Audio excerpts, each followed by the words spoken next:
know that if you want to do something bad enough, you will find a way to do it. Life is that simple, but you've got to want to do it. And I know that's a cliche thing, but you have to want to do it, and you can't let somebody say, no, you can't do it, or you can't let somebody stop you. You find a way to do it, and you'll do it. And I think everybody's capable of doing that, to be honest with you. Well, I was born in Guelph, Ontario, and then my family moved. My dad got a really good job in Seattle, so we moved from all the way across the country, basically. We moved to Seattle when I was 6, I believe, and I grew up in Seattle, so I grew up as an American, but we never got citizenship, so I always stayed a Canadian.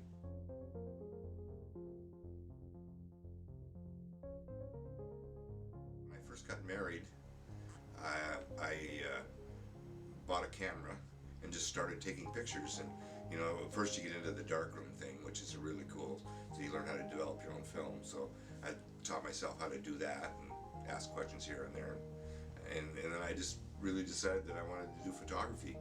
So all my life I'd said, well, I want to be a photographer. I knew that I wanted to do it, so I just went out and bought all the equipment that I needed, started a studio, and it snowballed from there. I always loved fashion, so I went down to the modeling agency in Vancouver and said, I'll take free pictures of your models if they, send me some models to photograph.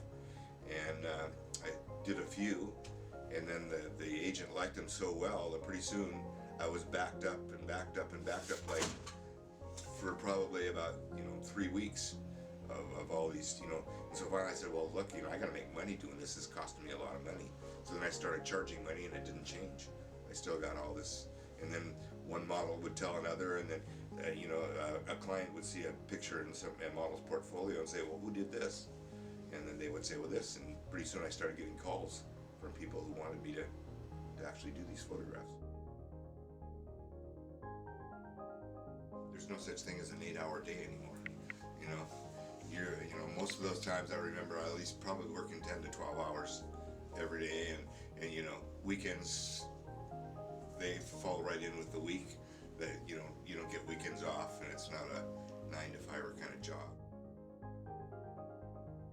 But when you're doing something that you love, it's not a 10-hour day. It's more like a 4-hour day, because you really enjoy doing it. So it's not like work. It's like cool.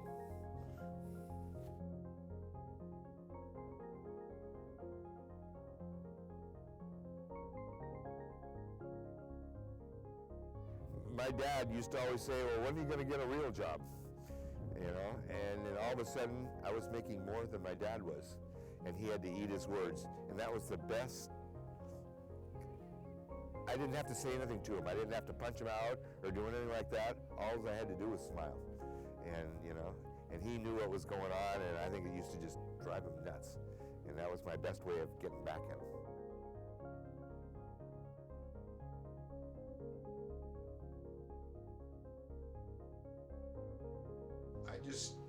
I just really enjoyed making models. When I was a younger kid, just instead of going out and playing or whatever it was, I just sat in my room and made models. Seattle is the boat racing capital of the world. I don't know if anybody up here would know that or not, but it is. And so there's a lot of boat racing in Seattle, and I just took to it at an early age. I loved racing and I loved the boats, so I totally got into that. And when I lived in the States, we had a real boat, a real hydroplane, which I got to drive. And so I've been over 150 miles an hour on the water, which is really fast on the water. But because I didn't have all the money and the resources when I moved to Canada, I thought, well, I like making models. Maybe I'll get into RC modeling. So I got into RC modeling and was racing boats with there. And since then, I was a 3-time Canadian national champion, and I hold a couple world records. I mean, there's not as many people doing that world record as there is, we'll say, golf or something like that. But yeah, it made me feel good that I, got to the top of what I wanted to do on my own. Yeah, I was down in the States, a place called Twin Lakes, which is right outside of Everett, Washington, and we were racing these model boats that I raced, and I had designed a boat that was really sort of out on the outer limits of this thing. And when I got to the race, they said, "Well, you can't run that boat. You know, it's illegal. It's illegal." And I said, "Well, okay," but I said, "I came down here, so just let me run the boat anyways." I said, "I don't want any trophies or anything. I just want to run to see how it stacks up against competition." So I said, "I'll start in the back, and you can, you know." And what happened in that 5-lap race is that I actually won the race. It was so fast, but I was so excited about that I actually done this, because I didn't know this was even going to work at all. That, you know, that I actually done this. But I guess I got really sort of psyched up and jammed up, whatever, and my blood got to going, whatever, and the next thing you know, I died.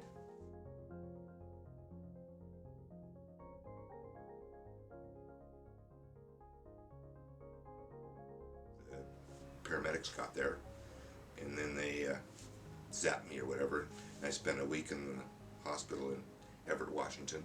Then I spent a month in the hospital in Lionsgate, recovering from that. I wish I could really tell you that, you know, yes, sir, I saw the gates, I saw the light, I saw the light, you know, but it just, you know, but what I figured from that is that all these people that do die, that come back from their story with those stories, it's their way of being able to invent a story and nobody can refute it. You know, it's just, hey, I was there, you weren't, Buck, you can't say nothing. I wish I could tell you how many times I have told that story, because I bet you it's been almost 100 people saying, "Oh, what happened? Did you see the light? Did you see the light?" And just, you know, it was my chance to make up a great story and nobody could say anything else. But I chose to be honest.